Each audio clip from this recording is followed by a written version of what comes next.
And welcome back to Hannity. Now, tomorrow night, I will be attending the State of the Union address in Washington, D.C., all thanks to my next guest, Texas Congressman Louie Gohmert.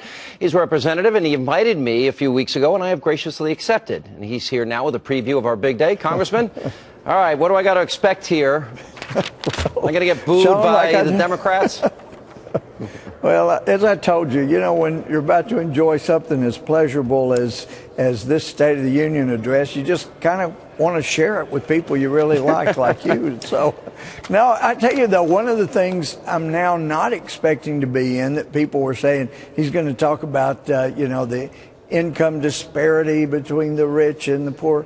Well, now that we know that 95% of the income between 2009 and 2012 went to the upper 1%, and we know that 80% of the people, executives on Wall Street, donate to this president over his opponents, we kind of have figured out where he's going there, so he's probably going to have to talk about something besides income distribution. Well, look, I have a spy. I can't show the other side of this paper, but I have the White House State of the Union talking points in front of me.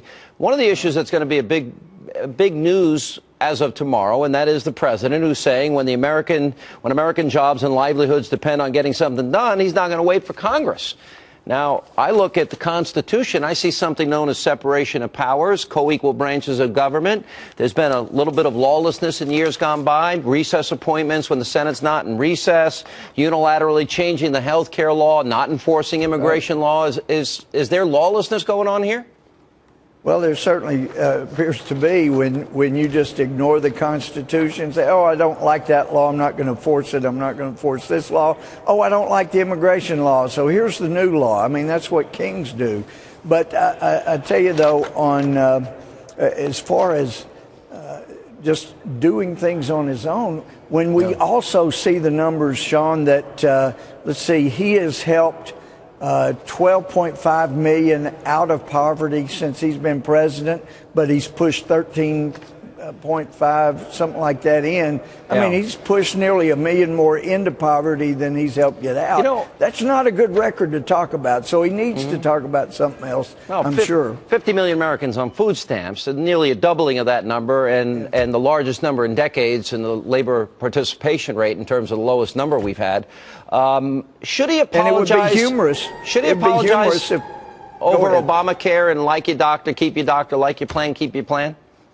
Well, absolutely he should. I mean, that's what you are supposed to do when you're caught in something that's not true. And, of course, you know, on the Hill, it's against the rules for us to say somebody lied. But whoever put all those words in his teleprompter sure did, because what he said was going to happen didn't happen. You couldn't keep your I didn't get to keep my insurance.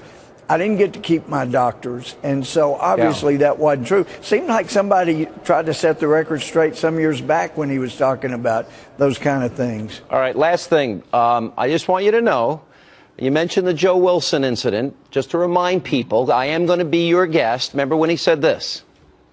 There are also those who claim that our reform efforts would ensure illegal immigrants. This, too, is false. The reforms I'm proposing would not apply to those who are here illegally. It's not true. I just want you to know I'm not a crazy guest. I will behave myself. You have my word of honor on that. Well, I'm not worried about you. I'm worried more about the speaker than I am about you, Sean. That's why I invited you. All right. Louie Gohmert, we'll see you tomorrow night. Thanks so much. And